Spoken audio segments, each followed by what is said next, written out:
Guys, എല്ലാവർക്കും സുഖമല്ലേ? വീട്ടിലുള്ള 2-3 ചേരുവകൾ വെച്ച് സിമ്പിളായിട്ടും 5 മിനിറ്റിൽ റെഡിയാക്കാൻ പറ്റുന്ന ഒരു സ്നാക്ക് റെസിപ്പിയാണ് കേട്ടോ ഇന്നത്തെ നമ്മുടെ വീഡിയോ. ഒരു ഉരുളക്കിഴങ്ങ് എടുത്ത് വേവിച്ച് വെച്ചിട്ടുണ്ട്. അതിൻ്റെ തൊലി കളഞ്ഞ് എടുത്തിട്ട് വരാം. കട്ടകളില്ലാണ്ട് നമുക്കിതൊന്ന് മാഷ് ചെയ്തെടുക്കാം. നമുക്കൊരു സ്പൂൺ വെച്ച് നല്ലോണം അമർത്തി കൊടുക്കാം. ഇങ്ങനെ അരിപ്പയിൽ വെച്ച് ചെയ്യുമ്പോൾ ഒട്ടും കട്ടകൾ ഉണ്ടാവില്ല കേട്ടോ, നല്ല ഫൈനായിട്ട് കിട്ടും. നമുക്ക് ഈ ബാക്കിലുള്ളതൊക്കെ ഒന്ന് പാത്രത്തിലേക്ക് ഇട്ട് കൊടുക്കാം.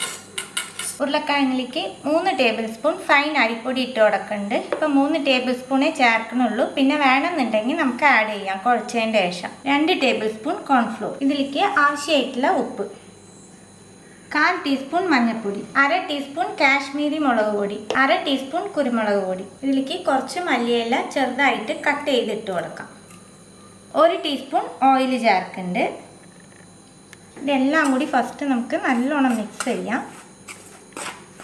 ഇനി നമുക്ക് കൈ വെച്ച് ഒരു ഡോ ആക്കി എടുക്കാം. വെള്ളം ചേർക്കാണ്ട് ഉരുളക്കിഴങ്ങിലുള്ള ഈർപ്പത്തിൽ തന്നെ നമുക്കിത് കുഴച്ചെടുക്കണം. അമർത്തി കുഴക്കും തോറും നമുക്ക് കറക്റ്റ് ഒരു ഡോ ആയിട്ട് കിട്ടും. ഡോ ആക്കി എടുത്തുട്ടാ. എനിക്ക് കുഴയ്ക്കുമ്പോൾ കുറച്ച് ഡ്രൈ ആയി തോന്നി. അപ്പം ഞാൻ കുറച്ച് വെള്ളം തളിച്ച് കൊടുത്തിട്ടേ ഉള്ളൂ. കുഴയ്ക്കുന്ന സമയത്ത് ഡ്രൈ ആയിട്ട് തോന്നുകയാണെങ്കിൽ മാത്രം കുറച്ച് വെള്ളം തളിച്ച് കൊടുത്താൽ മതിയിട്ട്. അപ്പം കറക്റ്റ് ഡോ ആയി കിട്ടും. ഇനി നമുക്കിത് പരത്തിയെടുക്കാം. പരത്താനായിട്ട് ചപ്പാത്തി പലക എടുത്തിട്ടുണ്ട്.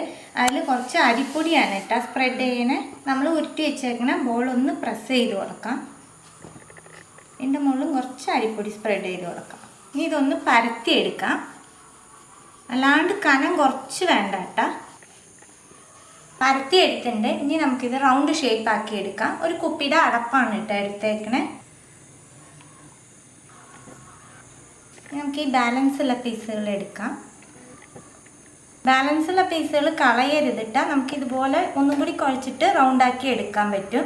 റെഡിയാക്കി വെച്ചേക്കണ ഒരു റൗണ്ട് എടുക്കുക. റൗണ്ടിൻ്റെ വക്ക് നമ്മൾ മുറിച്ച അതേ അടപ്പിൽ തന്നെ കുറച്ച് മുറിച്ച് കൊടുക്കുക.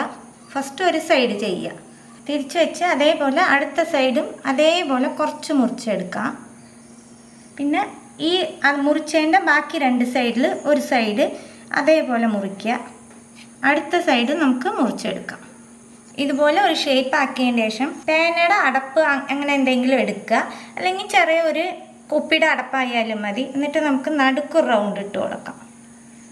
അതൊക്കെ ഇങ്ങനെ പുറത്തേക്ക് എടുക്കാം. ഇതുപോലെ നമുക്ക് എല്ലാം റെഡിയാക്കി എടുക്കാം. എല്ലാ മാവും ഷേപ്പ് ആക്കി എടുത്തു. ഇനി നമുക്കിത് ഫ്രൈ ചെയ്തെടുക്കാം. എണ്ണ ലൈറ്റായിട്ട് ചൂടായാൽ മതിയിട്ട് ആ സമയത്ത് തന്നെ ഓരോന്നായിട്ട് നമുക്ക് ഇട്ട് കൊടുക്കണം. ഇട്ടതിൻ്റെ ശേഷം മീഡിയം ഫ്ലെയിമിൽ വെച്ചിട്ട് നമുക്ക് തിരിച്ചും മറിച്ചിട്ട് ഫ്രൈ ചെയ്തെടുക്കാം. തിരിച്ചും മറിച്ചും ഇട്ട് നല്ലോണം ക്രിസ്പി ആക്കി എടുത്തിട്ടുണ്ട്. നമുക്കിത് എണ്ണയിൽ നിന്ന് മാറ്റാം. അടുത്തത് നമുക്ക് ഇതുപോലെ ഫ്രൈ ചെയ്തെടുക്കാം. അപ്പം നമ്മളെല്ലാം വറുത്തെടുത്തു. ഇത് എത്ര ക്രിസ്പിയാന്നുള്ളത് ഞാൻ നിങ്ങൾക്ക് കാണിച്ചു തരാം. നല്ല ക്രിസ്പി ആയിട്ട് കിട്ടണ ഒരു സ്നാക്കാണ് കേട്ടോ.